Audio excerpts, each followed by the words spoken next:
Good morning everybody in the Red Class in St. Paul's. Catherine here, just to say hello. And I'm just going to explain a little bit about our story time. This is our circle story time, not our reading one-to-one in the library or at our desks. So it's what we do is story time is usually after we've had a run around after playground and lunchtime and so on. So just so that we know what's going on, we have our PEX pictures to show this is what we're going to be doing. We're going to be doing our story circle. But what we also have is that I have a Christmas tree that I wind up. It's an old one and it makes a sound. So something like this. It lasts about 2 or 3 minutes. So that gives everybody a chance to register. Okay, she wants to do story time now with us. So we're all going to get ready. We're going to go to our seats. Some boys and girls will bring over their own chairs and everything with a little bit of help for our story time. So once that is finished, we're ready, and I'm going to put on my funny hat or whatever I have for that story. I'm going to sit facing the children and we're going to start our story. So as we're reading our story, we're going to give the children a choice of what to do. So at the end of every page, we're going to either turn the page or the story might have a funny sound that we put into it. So for our one here, we're going to put on our Go Talk. And this one is, we'll say one for the bear hunt, and the child is going to select turn the page please, or they might click on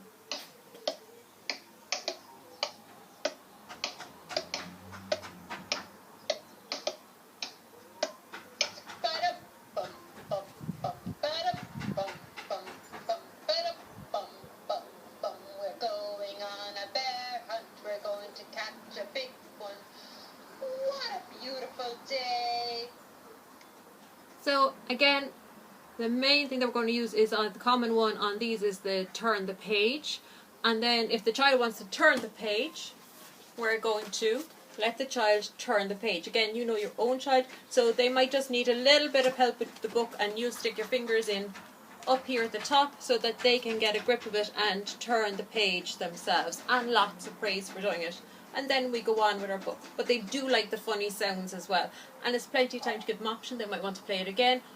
If they continue to do the ba-dum-bum-bum one, you can say, now it's my turn and I'm going to choose. And you spend a little time and then you're going to choose the turn the page one. And then you can move on and you can turn the page. You can take turns turning the page. The child turns the page, you turn the page.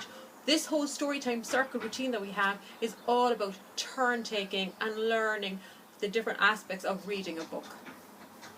The next thing that I would do is, after this, I would do a sensory story with them. So using the same story, we use props to go with it. So if it's the bear hunt story, we have a snow, we have bubbles, we have fake grass that we shake, we have little blankets that we use as if we're in the cave. And then that's going to be the fun story. So what's usually going to happen for that story is that one of us will read the story in the classroom and then 2 more people are going to go around and do the props. You're at home, probably impossible unless lots of hands, but what I would do is I would put the bear hunt story on the TV, the one that has the author on it. It's on YouTube, it's absolutely fabulous. So you could play that one and then do the sensory props yourself. Or just talk through the sensory props, like this is my grass, this is the bubbles, just playing with them. So it's just a nice time for sensory interactive. I'm going to have a few more videos because there are other things that we do after a story. We've got our counting and our hand massage, we've got what's in the bag, and then we've got a posting activity. But I'm going to put those on separate. Bye bye everybody!